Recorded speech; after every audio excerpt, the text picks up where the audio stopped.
everybody. This is Radio Calling. I am Sam, your host, and today is the music portion of my podcast. Now, last time we had a music portion of my podcast, I talked about the partnership of video games and music, and today I want to talk about the partnership of movies and great soundtracks that go along with these movies. Music makes the movies better.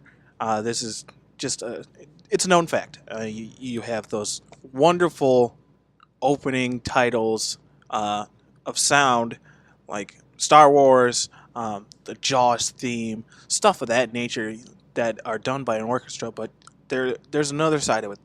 There's movies that incorporate different songs by different artists, and there's a couple examples of this that show kind of a great wide variety of what's going on in the movie, and they found these songs that speak well to it. So I have a couple examples of movies that I think have great soundtracks. A little warning: I will not be counting the Beatles' "Help" and "Hard Day's Night." Also, Prince's "Purple Rain," because I feel those are completely different to what I am kind of going for in this list. So first of all, I want to start and talk about Goodfellas. Goodfellas is a wonderful movie, one of my favorite movies of all time. I love the narration, and it's a Martin Scorsese movie. He's done several movies dealing with the mob and stuff like that, but this one really got me into Martin Scorsese, and a lot of the music I hadn't heard of before, and a lot of it I've heard before, and a lot of it's kind of mob type music, and this is a great example of using music to tell your story and to tell what is going on with your characters, what is going on in the movie, what is going on with the setting, and kind of get that feeling and what your character is feeling at the time. So the opening credits start with "Rags to Riches" by Tony Bennett, which is a great song. I've heard it before watching Goodfellas, but it was a great song that kind of set the stage of what you're about to watch for the next 2.5 hours, 3-hour movie. But along with that, you had "Speedo" by the Cadillacs was in that. "Ain't That a Kick in the Head," Dean Martin. Then "He Kissed Me," the Crystals. "Atlantis" by Donovan. Aretha Franklin, "Baby I Love You." "Beyond the Sea," Bobby Darin. "Boulevard of Broken Dreams," Tony Bennett. "Gimme Shelter," the Rolling Stones. "Monkey Man" by the Rolling Stones. "Frosty the Snowman" by the Ronettes. "Bells of St. Mary's" by the Drifters. "Unchained Melody" by Vito and the Solicitations. I can't say that. "Sunshine All Your Love." "Cream." "Layla," the piano exit was used by Derek and the Dominoes. "Magic Butts" by The Who. "What Is Life" by George Harrison. And "Manish Boy" by Muddy Waters, just to name a few. And it again, a lot of these songs are by different people, and a lot of different genres are being used in this, but a lot of it goes along with the movie, and that's the main theme of soundtracks, is they are supposed to accompany the movie to make the movie better. And I agree with Martin Scorsese's picks for this movie, and I actually believe I watched somewhere, I think it was on YouTube or it was in the actual DVD extras, that the piano exit of Layla was actually penciled in the screenplay, that Martin Scorsese wanted that in there for sure. And a lot of the scene changes around when that's being played is it's supposed to go along with Layla, the piano exit, and a lot of the dead bodies that are being discovered at that time are playing off of Layla being played. So it's just another one of those things where you see music being emphasized and music being a tool to show people what's going on. These next two entries are two that I think are great and are wonderful ways to get not only the audience into new music, but these two soundtracks did not feature any new music. They were all using different kind of genres and music. and that is the Guardians of the Galaxy soundtracks 1 and 2. Um, Again, this is using songs from a different time, and there's not a lot of new music on there, and that can be said for Goodfellas. But Goodfellas was, produced in the late '90s, early '90s, somewhere in the '90s, and um, it was before more people were actually writing, composing songs for the music, but uh, Guardians of the Galaxy stayed away from that, and they use retro songs, and it goes completely well with the storyline of Guardians of the Galaxy and what is going on in that movie. And it starts with "Hooked on a Feeling" by Bruce Wade. Um, "Go All the Way" by the Raspberries. "Spirit in the Sky" is on that. "Moonage Daydream" by David Bowie. Jackson 5, "I Want You Back." "Come and Get Your Love" by Redbone. "Cherry Bomb" by the Runaways. Um, "Ooh Ooh Child," 5 star. Excuse me, 5 stair steps, and then "Ain't No Mountain High," Marvin Gaye and Tammy Terrell. Those are just kind of the main ones that I think about when you think about this soundtrack. But yeah, again, a lot of these songs are older songs, and they're broadening the kind of they're introducing more people into this music, and that can be the same said for Goodfellas. And again, a lot of the songs on that list I had heard before, but once I heard them in Goodfellas, I really started to research the bands more and research the songs more, and I would say a good 85% of the soundtrack of Goodfellas is now on my iPhone, and I like to listen to them. And when you listen to these songs, they take you back to that scene or take you back to what's going on in that movie when you hear them when you're not watching the movie. Um, every time I hear Layla now, I instantly think of the FBI or the police discovering all the dead bodies and the guy on the meat hook, frozen. So things of that nature, and you know that's again that's one of the things that music likes to do is they like to trigger memories, and everybody has a different memory for a different song, and that's just one of the examples of that. So moving on to Guardians of the Galaxy 2, it starts with Mr. Blue Sky, ELO, Fox on the Run by Sweet, The Chain by Fleetwood Mac, Bring It On Home to Me, Sam Cooke, Southern Nights, Glenn Campbell, My Sweet Lord, George Harrison, Surrender by Cheap Trick, Father and Son by Cat Stevens, and Flashlight by Parliament. Those just are kind of the main ones on that one as well. And, they stayed true to their form in the last soundtrack, or the first soundtrack. They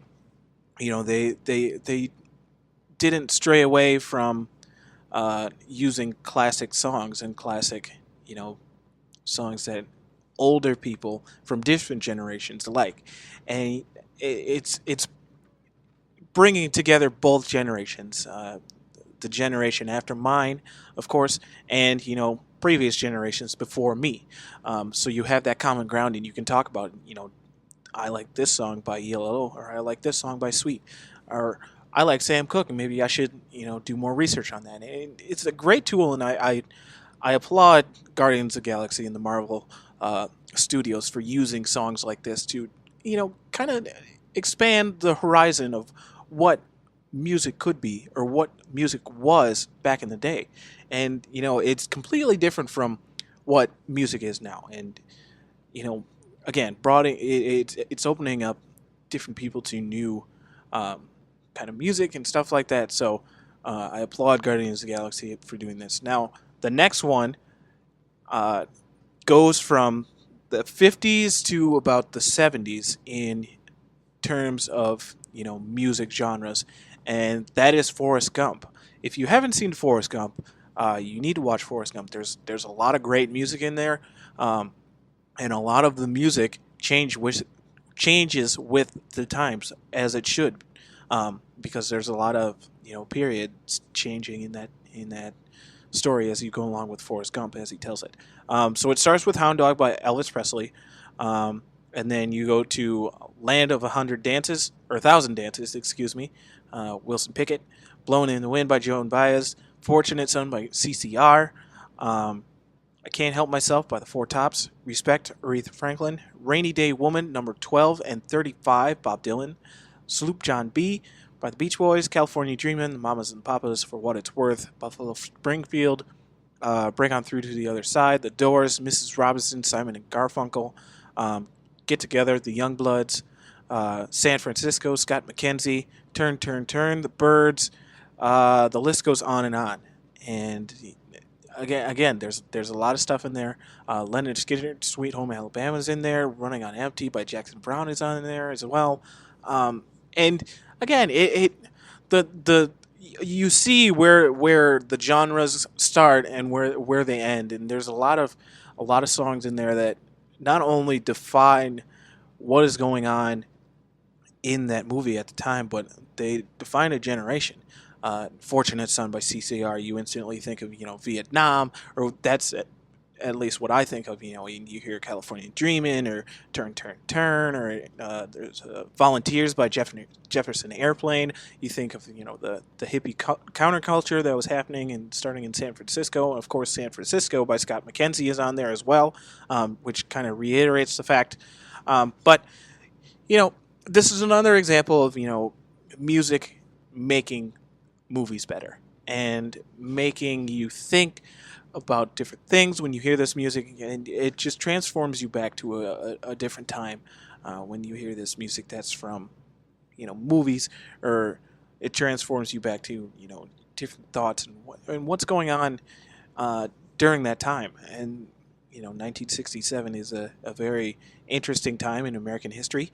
You can also think about the Vietnam War or JFK being assassinated. All took place in the 60s. There's a lot of historic events that took place in the 60s with JFK's assassination, Martin Luther King dying, the civil rights movement, the Vietnam War. The list goes on and on of things that happened in the 60s, and a lot of these songs, I said this before, but a lot of these songs, they kind of go along with the feeling and the movement of the movie. And a lot of these songs were produced in the 60s. California Dreamin', Sloop John B., For What It's Worth, all these songs, a good majority of these songs. So you kind of have to remember that when you watch these movies, and when you watch these movies for the first time, is because things were a lot different then, and things were a lot different now, if that makes sense. And a lot of these songs, I said it before, they define a generation. And my generation starts listening to previous generations' music, and so on and so forth. And you kind of get that, point of view, so to speak, of what's going on.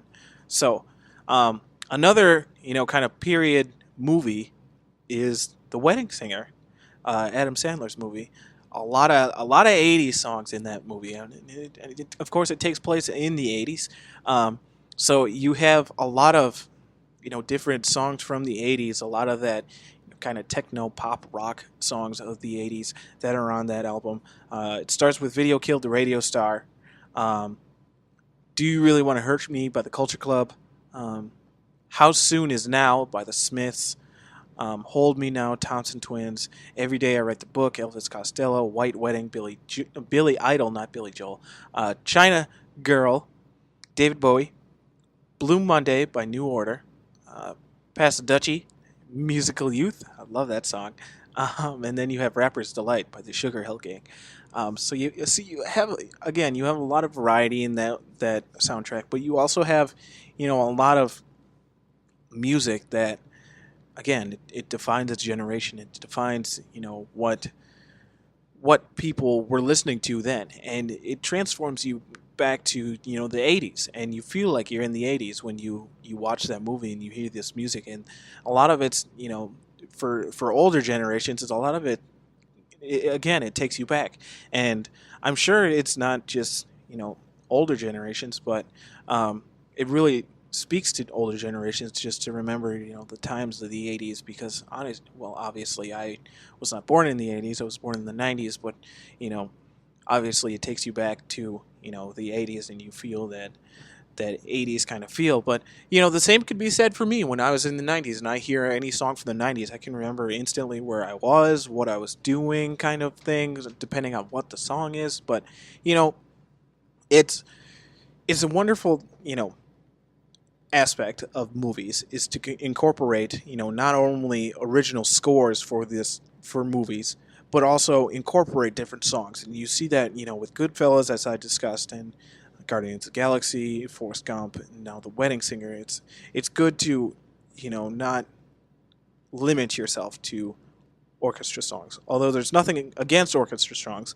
I mean, if you think of great orchestra songs for movies, you got to think of Jaws, E.T., Star Wars, of course, the Imperial March for Star Wars as well, and also Close Encounters of the Third Kind. I believe is a great example of using an orchestra for a movie, and that's how movies were way back in the 50s and in the 40s. Was they didn't rely on the songs of that time.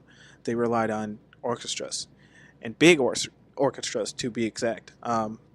So you get a lot of that orchestra feel, especially when you watch those very old movies from the 40s and 50s that are in black and white, and then they change to slowly to color. Wizard of Oz is a good example of that as well. Somewhere Over the Rainbow used a lot of orchestra on that as well. But there would again it goes with the changing of times. I mean, if you go from the 50s to the 60s, it's like night and day with things that went on in the 50s to what was going on in the 60s. So again, if you haven't seen these movies, I highly suggest that you see these movies. I will link all the trailers to these movies in the description below if you want to check out those and possibly go see if they are in your local library or in your video store or on Netflix, Hulu, Amazon Prime, that nature. But again, just closing thoughts about this is that music is a great tool, and music can make you feel different things, and music can make you feel just different emotions and different feelings, and it can also make you feel sympathy for the character, depending on what's going on or what is going on in the movie at the time. And again, music is a great tool to help people express what the character is feeling or what is going on in the movie, and it sets the table and it sets the mood for the movie. And I love all these movies that I described, and a lot of these movies their soundtracks are now on my iPhone, as I said before. But this is a great tool, and again, I applaud Guardians of the Galaxy to kind of use previous generations of songs to kind of set their mood, and they accompany the movie very well for what's going on in the movie. But you see a lot of movies now using songs that were written for the movie, songs of the time right now, which is okay, but you don't get that wide variety that I described earlier, and you don't get that great variety of great soundtracks that were built for these songs. And one honorable mention would be Pulp Fiction. I mean, that's one song or one soundtrack that kind of really got me into Dick Dale, because he's probably the big one that you think when you think of Pulp Fiction. Excuse me. But there's a lot of great songs on that album as well, or on that soundtrack as well. During that movie, Reservoir Dogs, which is kind of the spin-off of Pulp Fiction, also has a great number of great songs on that as well. So you should check it out if you haven't already. Again, I will link all of the trailers in the description below, so you can check those out, and make sure to look at those if you haven't as already. So that'll do it for today's episode of Radio Calling. Be sure to follow me on Instagram and Twitter at LondonCalling22. Make sure to click that subscribe button if you would like to hear more podcasts. Again, this is Radio Calling. I am Sam, and we'll see you later.